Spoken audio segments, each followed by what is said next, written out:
अस्सलाम वालेकुम। उर्दू नॉलेजपीडिया पर हम आप सबको बहुत बहुत खुश आमदीद कहते हैं। दोस्तों, आज की इस वीडियो में जो हम आपके लिए वजीफा लेके आए हैं, इसका उन्वान कुछ इस तरह से है कि इस वजीफा को करने से इंशाअल्लाह अज़्ज़ा वजल आपके रिस्क में इतना इजाफा होगा कि आपके पास रखने की जगह नहीं होगी इंशाअल्लाह। तो वीडियो में मजीद आगे बढ़ने से पहले अगर आपने हमारे चैनल उर्दू नॉलेजपीडिया को सब्सक्राइब नहीं किया तो जरूर सब्सक्राइब कर लीजिए।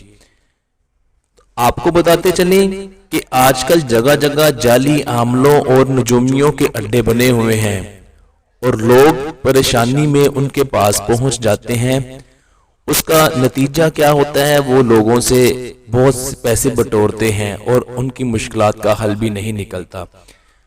अगर आप देखें तो इसकी वजह क्या है, वजह यही है कि हम अपने दीन इस्लाम से दूर हैं।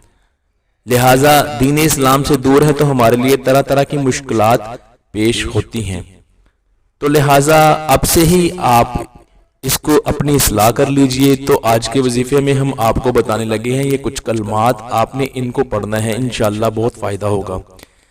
कलमात ये हैं, सुब्हानल्लाहि व बिहम्दिही सुब्हानल्लाहिल अज़ीम, सुब्हानल्लाहि व बिहम्दिही सुब्हानल्लाहिल अज़ीम, सुब्हानल्लाहि व बिहम्दिही सुब्हानल्लाहिल अज़ीम।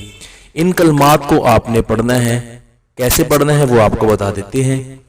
रोजाना नमाज फजर के बाद, फजर की नमाज पढ़ने के बाद आपने इन कलमात को 100 बार पढ़ना है, 100 बार।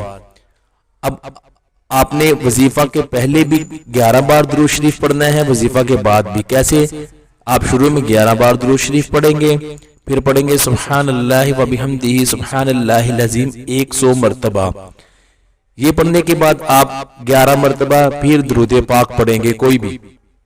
तो ये आपका वजीफा मुकम्मल हो गया। आपने रोजाना फजर नमाज के बाद इस तरह से वजीफा करना है। इस वजीफा के करने से इंशाअल्लाह आप देखिएगा कि आपके रिस्क में बहुत इजाफा हो जाएगा और इतना रिस्क होगा कि आप संभाल नहीं पाएंगे। तो इंशाअल्लाह ये वजीफा करें और अल्लाह ताला से दुआ करें। वीडियो को लाइक कीजिएगा और जो मजबूर हैं, परेशान हैं, उन तक भी वीडियो ये शेयर कीजिएगा, क्योंकि अच्छी बात को फैलाना सदकाए जारिया है। तो इंशाअल्लाह इस तरह की और वीडियोस में आपको मिलेंगे।